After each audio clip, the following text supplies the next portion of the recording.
Oke, sadar atau enggak, Indonesia saat ini lagi ada di tengah permainan geopolitik yang taruhannya tinggi banget. Jadi ceritanya, Amerika Serikat datang bawa tawaran drone pengintai super canggih.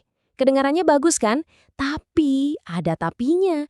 Ada syarat-syarat tersembunyi yang bisa aja mengubah posisi strategis negara kita. Ini jelas bukan cuma soal jual beli alat militer biasa. Ini dilema yang serius. Pertanyaan besarnya sebetulnya cuma satu ini sih. Apakah tawaran ini secara nggak langsung minta Indonesia buat jadi, semacam mata-mata untuk kepentingan Amerika di perbatasan Laut Cina Selatan? Nah, ini dia inti dari pilihan super sulit yang lagi dihadapi Jakarta. Jadi, tawarannya tuh persisnya kayak gimana sih? Yuk kita bedah bareng-bareng. Soalnya, ini bukan sekedar penawaran teknologi militer loh. Ini tuh sebuah paket lengkap, ada bonus insentif ekonominya juga, yang sengaja dirancang biar kita susah banget buat nolak. Intinya, ini tuh kayak sistem barter yang pinter banget. Di satu sisi, Indonesia dapat drone canggih buat jaga perairan Natuna yang super strategis itu. Nah, di sisi lain, Amerika Serikat ngasih iming-iming ekonomi yang, signifikan banget. Dan insentif ekonominya ini beneran bukan kaleng-kaleng. Coba deh lihat angkanya. Penurunan tarif impor dari 32% jadi cuma 19% itu gede banget. Buat ekonomi Indonesia, jelas ini tawaran yang susah banget buat dicuekin gitu aja. Inilah ibaratnya pemanis yang bikin dilema ini jadi makin pelik. Nah, sekarang kita masuk ke bagian yang lebih seru. Di balik tawaran teknologi canggih dan bonus ekonomi ini, ada lapisan strategis lain yang wajib kita pahami. Sebenarnya, apa sih maunya Amerika Serikat di balik ini semua? Poin paling pentingnya tuh di sini. Drone yang ditawarin ini bukan sekedar kamera terbang biasa. Ini adalah alat ISR, singkatan dari Intelijen, Pengawasan, dan Pengintaian. Fungsinya itu buat ngumpulin data mentah, yang nantinya jadi otak di balik setiap keputusan strategis. Ini sensor militer yang kekuatannya luar biasa. Dan ini dia implikasi terbesarnya. Kalau teknologi ini terintegrasi sama sistemnya AS, Indonesia secara efektif bisa jadi simpul sensor terdepan atau forward sensor node. Gampangnya gini, kita yang nyediain data pengawasan dari lokasi super strategis buat AS tanpa mereka perlu bangun pangkalan militer di tanah air kita. Cerdas dan halus banget kan strateginya? Ternyata ini bukan cuma asumsi liar loh. Ada sebuah analisis dari NDU Press yang mengkonfirmasi taktik ini. Jadi Amerika Serikat memang udah punya polanya. Manfaatin negara mitra buat memperluas jangkauan mata-mata mereka tanpa harus terlibat konflik langsung. Jadi apa yang ditawarkan ke Indonesia ini ya sebuah strategi yang sudah teruji. Oke, setelah tahu semua konteksnya, sekarang kita jadi bisa lihat dengan lebih jelas kan betapa rumitnya dilema yang dihadapi pemerintah kita di Jakarta. Ini tuh pertaruhan dengan konsekuensi yang gede banget, apapun nanti pilihan yang diambil. Pilihannya ya pada dasarnya cuma ada dua, dan dua-duanya sama-sama berat. Kalau kita terima tawarannya, kita dapat teknologi canggih plus keuntungan ekonomi.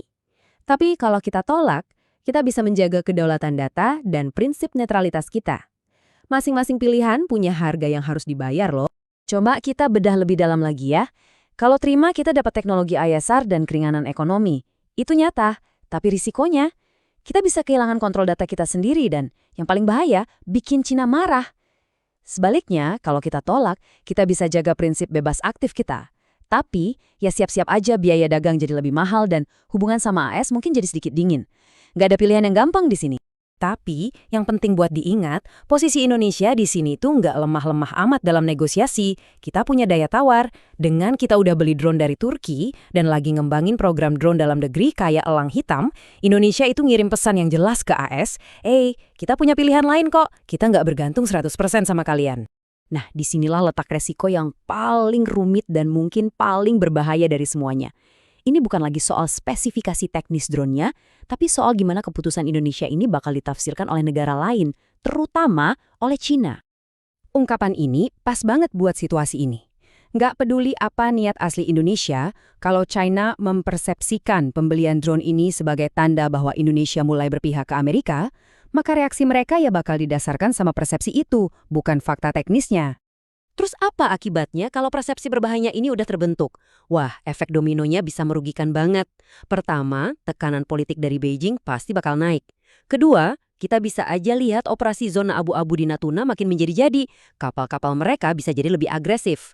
Dan ujung-ujungnya, ini semua beresiko mengacaukan stabilitas keamanan di seluruh kawasan. Lantas, gimana dong? Apa Indonesia udah kejebak? Tunggu dulu. Sebenarnya nggak juga. Selalu ada jalan keluar yang cerdas kalau kita bisa memainkannya dengan benar. Yuk, kita lihat strateginya.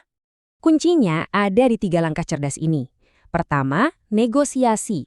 Indonesia harus dan wajib menuntut kontrol penuh 100% atas semua data yang dikumpulin sama drone itu. Titik. Kedua, terus lakukan diversifikasi. Jangan pernah bergantung cuma sama satu negara pemasok. Ketiga, dan ini penting banget, komunikasikan terus-menerus posisi bebas aktif kita ke seluruh dunia biar nggak ada celah buat salah tafsir.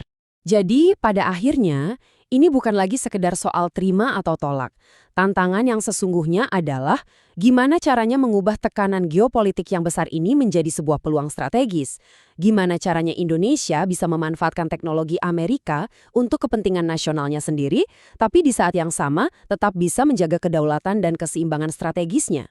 Nah, itulah pertanyaan besarnya.